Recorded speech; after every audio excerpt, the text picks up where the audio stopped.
Welcome to GeekStorm, episode 122 here on Geek Street. We are filming at Kokomo Toys. Other stores on Geek Street would be American Hi-Fi, Goblin Games, This Lovely Establishment, and C3. As you can see, Mike and Sean decided to not show up today, so you're stuck with me, Lauren, and Josh, aka Joshua, aka King. AKA Your Highness. Right, whatever you want to do. So welcome. Today we're going to talk a little bit about the new trailers that dropped this week, Fallout 4 DLC, some indie comics and games, as well as some tech toys that Josh was so kind to bring along with us today. So let's get right into it. Did you see the new XMen trailer? So I think I have. Mm-hmm. I mean, I know it's a lot of Apocalypse and a lot of stuff like that. I'm really excited. Yes. I'm really excited for this one. Apocalypse, that whole story arc. Mm-hmm. I'm a fan. I have to admit, I was a little nervous at first when I saw the first production stills, and he looked very purpley.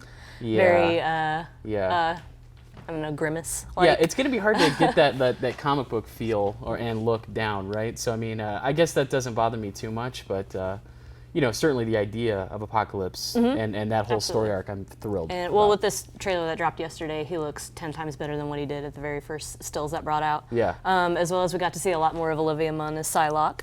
Yes. Got to see a lot more Jean Grey, so I'm excited to look into that. Big fan of Olivia Munn, by the way. I've known her since Attack of the Show on G4. Yeah, absolutely. You ever watch that? I did. Yeah. I was a huge fan. Yeah, exactly. So that was like the last good, I would say, well, that's the last time I really cared about Attack of the Show. But yeah, her and Kevin Pereira did a phenomenal job. Yeah. And, I watched her in, The Newsroom? Mm-hmm. Yeah. And yeah, now she's Psylocke. So, I think for me, anyway, she kind of looks like Psylocke, as the Psylocke that I imagine in my head. So, there's the British version, and then there's the Asian version. And I'm a fan of the Asian Psylocke. So I think the way that this is going is pretty cool. I did enjoy the little video that she posted on Instagram, her Instagram with Ryan Reynolds. With the sword fighting. Yes, yeah. And he just with the balloon sword. It's fantastic. It's hilarious. You guys should check it out if you haven't seen it. It's really good.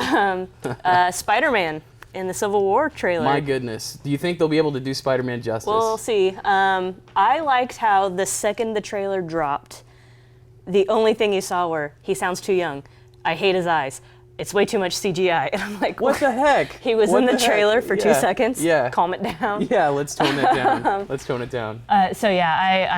I cannot wait for that movie. We've got those two movies to look forward to. Who do you think was the best Spider-Man so far? Do you think it was Andrew Garfield? Do you think it was Tobey Maguire? Do you think this new guy is going to be? I think the new guy. You think the new guy is going to do it? Tobey Maguire right now is probably my favorite. But me too. I didn't Everyone's much care for all on Andrew Garfield, but I really think that Tobey Maguire, for me, was the best one so far. But the new one, I'm really looking forward to it. Yeah. I'm hoping that it can bring Spidey justice. Absolutely. So, yeah. Hashtag justice for Spidey. Yeah. Daredevil and Doctor Strange. Daredevil drops today. Are you excited? Oh my goodness. Daredevil is my jam. Yeah. He's my jelly, my peanut butter. Yeah. Love Daredevil. And you know what? I think I'm more excited about this season because I'm really into the Punisher. Okay, yeah. So, I mean, I don't believe they've ever really done, in the cinematic universe, if you can call it that, the Punisher justice. Yeah. So the first Punisher was Dolph Lundgren, I think, in like the 80s, late 80s, something like that. And then you had Thomas Jane as the Punisher, which that wasn't too bad, but it was, I think it's got like a 20% on Rotten Tomatoes. Yeah. It's not for everyone. Not for everyone. And then you had Punisher Warzone, which came out in 2008, and that was, I believe that was Ray Stevenson, who you might have seen on Dexter. Yeah. He was a Russian mobster on Dexter, who was, actually I think he was Ukrainian, sorry about that. But he was fantastic. In Punisher Warzone, not so fantastic, but that was kind of a funny movie. He blew people up in the face with rocket launchers. That was really cool. I mean, yeah, what else can you do? Yeah, and now you have John Bernthal, who is set to play the Punisher. So he's Shane from The Walking Dead. He rubs his head a lot. Yeah. and he's that's kind of what he's known for is the head rubbing. But I really think he made me hate him. Like I really despised him on The Walking Dead. Oh yeah. So that's kind of the trait of a really good actor, in my opinion, anyway. Oh, So, absolutely. right, exactly. So I mean, I think if anybody can do him justice, it might be Jon Bernthal. Yeah. And we already know how great Daredevil is as a series. So I mean, I'm thinking it might actually finally do him justice. What it did for Netflix and just for comic shows as a whole, it showed that you can go dark.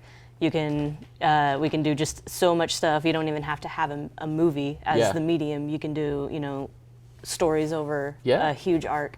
So I'm excited to see more shows come. Iron Fist is going to come out, and any other shows that they might. When is Iron Fist coming out? Do we know? I don't know. Currently. Okay, that's pretty. That's going to be interesting. It will. Yeah. I saw that they just did some more casting for it. So anything that they can do, anything that they can bring, I'm all about. And hey, Netflix, keep it up. Yeah, exactly. Netflix they're doing a phenomenal job. Really excited about Daredevil. Maybe by the time this uploads, most of you have probably already binge watched it if you're a watcher of the show. I know that my wife and I are playing. My wife is a huge comic book dork, and she knows all this stuff and puts me to shame. And she's like, "Don't say anything stupid." So, hope I do you right, babe. Anyway, I'm probably gonna binge watch it all like tonight or tomorrow. We're really looking forward to it. Another thing that's gonna happen this season is we're gonna see a lot more of Elektra. And Elektra, for those of you who don't know, in the comics. Friend of Daredevil's, went to college with Daredevil, but in the comic book series, she is sort of really involved with a group called the Hand. Okay. And the Hand are these mystical ninja people, and they fight the Chaste. The Chaste is a group led by Stick, who we saw in the first season. The older gentleman who taught Daredevil how to do all his moves and stuff like that. So he is the leader of the Chaste, and they fight the Hand, who are just, again, a group of mystical ninjas who sort of kill people, and then they bring them back to life to serve the Hand, which is pretty interesting as a concept. I don't know if we're going to see any of that. In the comics, they also sort of serve a deity called the Beast, and sort of worship him and serve him, and it's all very, arcane and maybe biblical even, and it's very fascinating. So I'll be interested to see what they bring into the fold this season. Yes, absolutely. Yeah, absolutely. It'd be very cool. Kind of touch on that. Gotham. Do you watch Gotham? I can't get into it. So the first season, I basically was like, "This is awful, but I'm going to finish it out." Yeah. This second season. Good for you. You're a trooper. I know. I couldn't do it. Second season, been way better. They brought in Hugo Strange. They have Mr. Freeze. It kind of feels like they were like, Wait, who's playing Mr. Freeze? I don't recognize the guy. Okay. But just some guy. Yeah, he's really good though. The main thing that I like about Hugo Strange is they have him running Arkham. And he's running all of these experiments. He's trying to, Penguin's in Arkham now, so they're trying to... Does he use any of the cool, like, Schwarzenegger phrases? It's time to chill out. No, that's like the best. They're doing him an injustice as far as I'm... He's a little bit more toned down than that, but Hugo Strange is actually the one that created the suit for him to be able to walk around in sub-zero temperatures. Okay. So I think it's just interesting the kind of the direction they took that show. It's kind of like they realized, oh hey, we need to listen to the fans if we want another season. Right. And so the fans were calling for Mr. Freeze. Well, not necessarily Mr. Freeze. Just do something. It was really more of the kid Bruce Wayne and cop drama procedural show. Okay. And then they were like, oh, I think people want more of the comic book characters because they had a lot of villains that weren't really a part of the comic series. And, gotcha. So now, you have a Mr. Freeze, they brought in Hugo Strange, there's a lot more Penguin. They toned down Catwoman a lot because she was getting really annoying in the first season. Now their Catwoman is a younger girl, right? Yes, okay. Yeah, she's really young. She does look a lot like Michelle Pfeiffer, like in the face, so I was... Yeah, that's what I remember really briefly. She was just really younger and had an interesting look about her. Yeah, she's kind of flip-flop side. She's gone to the bad guys. She's helped out Bruce Wayne, but I really like the direction that show is going. The indie comics, Saga Comic. Tell me a little bit about that. Yeah, so I'm a geek, just like all the geeks that appear on this show, but maybe trying to spin it a little bit differently. So I'm a kind of a technology geek. What I do in my everyday life, I live and breathe technology for my job and also just as personal hobbies. But I also really get into, maybe, I don't know if I would call them an indie comic, maybe less popular comics that aren't, focused on superheroes. There's a lot less capes and tights and things like that. Okay. I get superhero fatigue from time to time. And there's a comic series that has just really been close to my heart called Saga. Every once in a while, when they come out with volumes, so the collections of the comics, I'll pick those up and catch up on what my Saga people are doing. But what Saga is it's sort of Star Wars meets like a Tarantino film. Oh, that's awesome. It's people getting murdered and there's cuss words and nudity, and if you're into that sort of thing, Saga's for you. If you're not, please don't pick it up. Definitely not for kids, but Saga is sort of an adult-themed, really deep-diving space epic akin to Star Wars. So it follows two main characters. Your two protagonists are Marco and Alana. And Marco and Alana is sort of a demon woman. She's got these wings, and Marco is sort of a goat dude. Okay. Yeah. So if you're interested in goat dude and demon chicks, I don't know how to sell this. The story is really good, and it takes place in multiple universes. The writing is absolutely phenomenal. You've got Brian K. Vaughan. You've got he's penned such series as Y: The Last Man. Things like this. Just the writing is really phenomenal. It's something that I would recommend that you check out and pick up. If you've got superhero fatigue, like so many of us do, and I say that knowing full well I'm going to go home and watch Daredevil, check out a comic like Saga. So go to Comics Cubed and ask them, hey, Saga Volume 1, or hey, Saga Issue 1. It's a great place to start if you do have superhero fatigue. So Excellent. I just wanted to mention that because I love it so much. Absolutely. It's really cool. So what about Stardew Valley or Undertale? Okay, so let's move into indie games. So we're both gamers. Yeah. And I don't really hear Sean and Mike talk a lot about video They games. don't. Those guys are really good at what they know. I mean, I will never touch their knowledge on comic books, and I'm happy with that.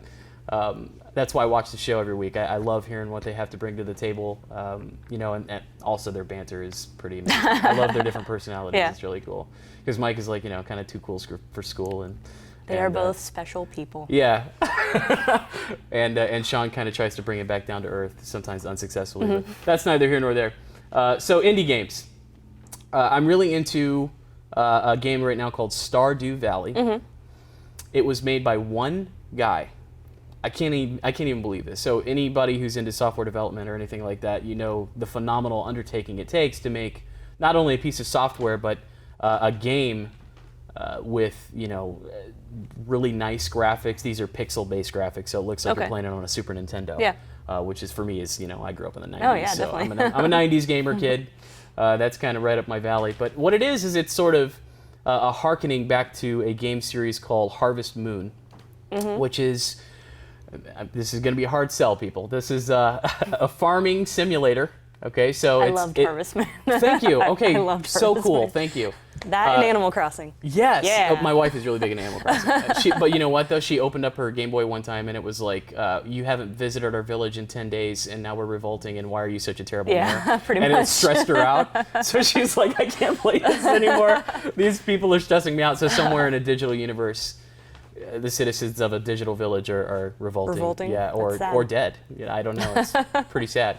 But anyway, so it's like Harvest Moon, and in that you plant crops, you tend to the crops, you chop down trees, you cut grass in fields, you feed the animals on your farm, and there's also a little village that you go to, and you talk to the people, and you build relationships with the people in the village, little farming community, and you eventually romance one of them. So you can say, hey, Todd, I think you're pretty sweet. Totally gonna get in a relationship with you. Or hey, Martha, I like those pies you've been baking and bringing to me on my farm. Yeah. Let's hook it up. You can do things like that in this game. But what's really impressive to me is it sort of mixes elements of old school pixel-based games like Harvest Moon, and it also is sort of a mixture of a game called Terraria. Okay. Have you ever heard of Terraria? Yeah. Okay. Phenomenal game. Also an indie game. you sort of fight monsters in this mine, and you can get resources from the monsters. You can mine copper and use those to make things on your farm. So it sort of mixes elements of two very popular games, Farming Simulator and Terraria, which has been huge, and now it's cross-console. And one guy did it over the course of 4 years. So that's amazing. $15 on Steam. You're supporting one guy's vision for what he thinks is just the most amazing game ever, and you can totally tell how much love and passion was poured into this game. So, again, that game is called Stardew Valley. I just sort of wanted to bring that up because I'm having a lot of fun with it. That sounds like it's a fun. blast. I don't know what it is about simulators. They're just so addicting, even though you're like, you have your own life, you go to work, and you come home and you just right, it's like want to play The Sims and live someone else's life. And then you have all those weird simulators like Street Sweeper. Like, I want to be in a street sweeper and run around and do that job. And then there's, I think, waste management simulator or something like that. Drive a garbage truck. I saw, That's crazy. I think it was on Facebook, some guy had played Roller Coaster Tycoon. Yeah. And he created the slowest roller coaster in existence, to which the little sim people who are riding the roller coaster die of starvation before it's complete. I think it takes 294 days. You mean he didn't delete part of the track while they were on it and they fly off? Yeah, pretty much. It was just a giant cone of track. And it just... Fellow geeks, have we not all done this? Down. I know. It's like, The Sims when you have them go into a room and then delete the doors. Exactly. Put them in a swimming pool. Exactly. Or they come into your park and then, or like theme park, and then you just build a fence around them, and then you rename the theme park People Farm. Maybe that's too much. No? Just me? Okay. That's a little crazy. So Sorry. going into a little bit more mainstream games, Fallout 4. Yes. DLC is dropping on the 22nd. Yes. Automatron, which will be fun. I'm looking forward to it. That will be our toy of the week. This old Deathclaw guy. Oh, can I see that? Is that a Deathclaw? Absolutely. No it's a way. Deathclaw. That's so cool. Come to Kokomo Toys. They have a ton of the different pop figures, from Fallout to Game of Thrones to pretty much anything you can think of. They have it here. California Raisins to Zool. They got everything. Yeah. So we have that, and then we have the Wasteland little kit that comes out in April, and then in May we've got Far Harbor, which is being called the largest DLC ever created for a game. So that's like a whole separate campaign. Yeah, absolutely. It's going to basically open up a new map. There's rumors of a ghoul whale in the harbor. Don't know what it's going to do. Got to see that. Maybe just because. What's its call sound like? I don't know. It's ghoul. I don't know. But yeah, I'm looking really forward to playing all that, seeing what it has. Did you play Fallout 4? I've beaten it, yes. Awesome. Okay, now I have to ask you, who did you side with? I sided with the Minutemen, mainly because I romanced Preston Garvey. Really? And I couldn't You betray him. like the guy that was always marking stuff on your map? Yeah, I know. It's like every 2 seconds. I know. Well, there's a problem with this settlement. Go help him. He was my companion, and I really wanted the extra XP from the Lover's Embrace perks. I actually tried. I used the mini nukes on him. Oh, thinking I could get him to stop marking things on my freaking map. No. Didn't work. Beat the game, he still does it. Yeah. Beat the game, he's still like, hey, this settlement's got some ghouls. You might want to go over there and try it out. Yeah, you might want to check that out. That does get a little annoying, but I just couldn't. In fact, there's a developer community around Fallout 4, and someone made a mod that you can kill Preston Garvey. That's and funny. he will, and instead of saying I'll mark things on your map, he'll just say kill me please. And I was so happy when that happened. That's funny. Yeah, I eventually got tired of him being my companion, so I have Nick Valentine right now, and it's funny hearing him just be like, how great is a noir robot detective? I know. Come on, that's like the best. So I was a big fan of Nick Valentine. I'm a fan of his too. I never really picked up anybody else. I mean, I saved Strong, but I never took him. Yeah. Kate, I finally just got around to saving her from Combat Zone. Very cool. But I haven't done anything with her yet. Yeah. But yeah, I've just kind of been wandering from place to place, and that's one of those games, man, where it's like whatever you want to do, there's something for you. Mm-hmm. If you want to be a guy that runs around and punches people in the mouth and they explode, you can totally do that. I like that the developers have a sense of humor in everything that they do, from just little things to last night I was playing, just running around, I come across this little area, and it has 3 little bunkers, and there's one door that is able to be open, and I was like, oh sweet, I'm gonna go clear out this bunker. I opened the door, and there is a brick wall. Yeah. And a devil face painted on it. Oh, sweet. And me opening that door triggered a legendary siege bot. No. SentryBot, yes. But you lived, didn't you, Lauren? I had a fat man on me, so yes. You didn't kill yourself, though. No. I always kill away. myself with those. I ran away, and then Because I'm like, then I shoot it, and it's like, I blow myself but I up. was like, touche, touche, people. You know exactly what I was going Very to do, cool. and Very really cool. unleash that for me. That's a good game. As a fan of Bethesda and the Fallout series in general, I have to say I was a little bit disappointed with the way that it works with interacting with people. Yes. So in the past, if you had certain perks, you could convince people that they were dumb or to kill themselves or to give you money. Depending on your charisma or your intelligence, you could trick people into doing things. Yes. And in Fallout 4, I really think the dialogue system was not as amazing. I did not. I think the game that I think personally has the best dialogue system is Mass Effect, specifically Mass Effect 2 and 3. So good. You could go so deep into a conversation with each of those trees.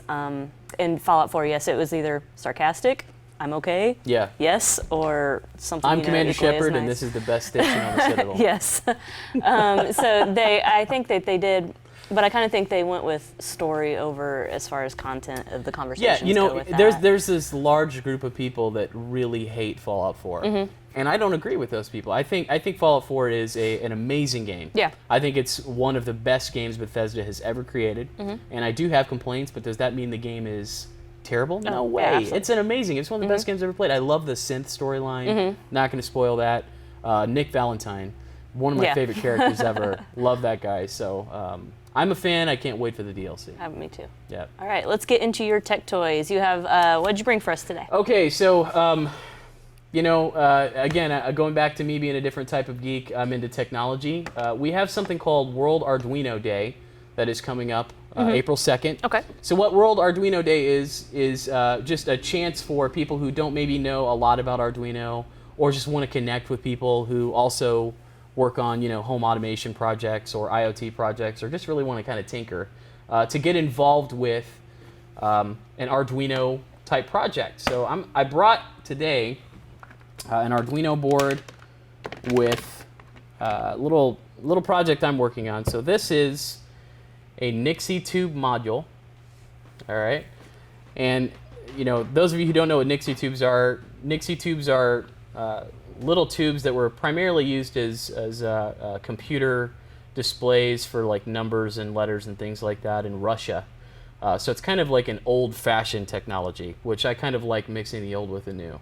And this right here is an Arduino Uno. So there are different types of Arduino boards. They're very small. This is about the size of a credit card. And you've got little inputs here that you can connect to devices like this. You can use a motor.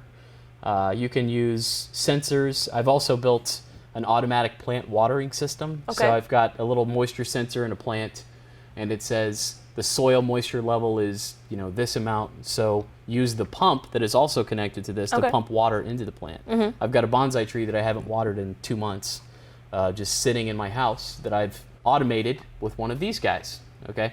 So the idea is I'm using this little board to drive a program that will control whatever is connected to it. Okay. And I brought a little battery pack in here. Not quite finished with this one, but I think it's flashy enough to show on the show. I'm going to plug it into a battery power connector here. And this is eventually going to be a clock that I can control with my phone. So it's just a Nixie tube clock. Oh, that's awesome. Yeah, that you can sort of drive with this little guy. Going to build an enclosure and create sort of oops, it's upside down. A Nixie tube clock there with time, alarm, things like that. Going to put like a little Wi-Fi shield on this guy so I can connect it to the network in my house. But the idea behind these sorts of things are, I'm interested in hardware, not just programming, not just software development, but I want to make something. I want to create something and get excited about the maker community or maybe just programming. So Arduino runs on C++. Okay. It's a programming language that is considered sort of low level. Yeah. Not the easiest to get into, but there's something called an IDE for Arduino, and it kind of makes it easy to get into and program these sorts of things. So just wanted to make everyone aware on GeekStorm, we're all different types of geeks here, not just comic books and video games and movies and stuff like that. There's also programming and hardware projects, and this These guys are really not that hard to get into. Okay. So how much would one of these cost if someone wanted you can to... this particular Arduino right here, $7. Wow, see? Yeah, this is a clone. The reason you can do that is because the Arduino Foundation open sourced their stuff. Anybody can make an Arduino board. This one came from China. It's $7. The original Arduino boards come from Italy. So anyway, this is just an example of something that I've done. So I programmed inside of this guy some C++ code to sort of drive this hardware and say, make this a clock. Or right now it's just saying, because I wanted to show it, flash through different numbers and turn on the LED, etc. So we'll turn that guy off. Awesome. Yeah, that one's neat. Another one that a lot more people have heard of is probably Raspberry Pi. So Raspberry Pi, how it differs from this is what's called a microcontroller, and that it can only do a few things. It's not really a full-fledged computer system. Yes. It can take a series of instructions that are simple and, output different things, maybe 2 or 3 functions, something simple that a $7 piece of hardware can handle. Yeah. This one is very cheap. So this is a Raspberry Pi 3, which just came out a couple weeks ago. The Raspberry Pi 3 is a full computer. This is a complete computer. It runs the Linux operating system, so different distributions. One of the official distributions is Raspbian. Yeah. That's what I have on here. You can use these guys to control anything from robotics. You can turn this into a home theater PC. You can... I know some people that use them as servers. You can use them as servers. That's actually what I'm doing with this one. This one runs a server that allows me to open up a web browser and do web development and stuff like that. You can use them as emulators, so you can play Super Nintendo and Nintendo games, put that behind your TV. This particular one has like 1,000 NES, SNES games on it. I've tried that. Isn't it amazing? Cool. Yeah. Make sure you own the rights to all those games, kids. So anyway, that's Raspberry Pi, that's Arduino. Really want to encourage people to be a part of World Arduino Day, April 2nd. We do have a great company here called SHAK, S-H-A-K, the Spirit of Haynes Apperson Kokomo Makerspace. So those guys will be happy to explain to you how Arduino works, how Raspberry Pi works, and if you want to get involved in the maker community, maybe be a part of Arduino Day, look up SHAK Makerspace on Facebook, and you can get involved and start learning about programming languages and hardware, and it's really fun and not as hard as you might think. Absolutely. Yeah, so I just kind of wanted to bring that by. And thank talk you for about, bringing those and showing us all that stuff. No problem. Shout out to that. That is our show for today. Thanks for stopping by, and we will see you next week. Bye.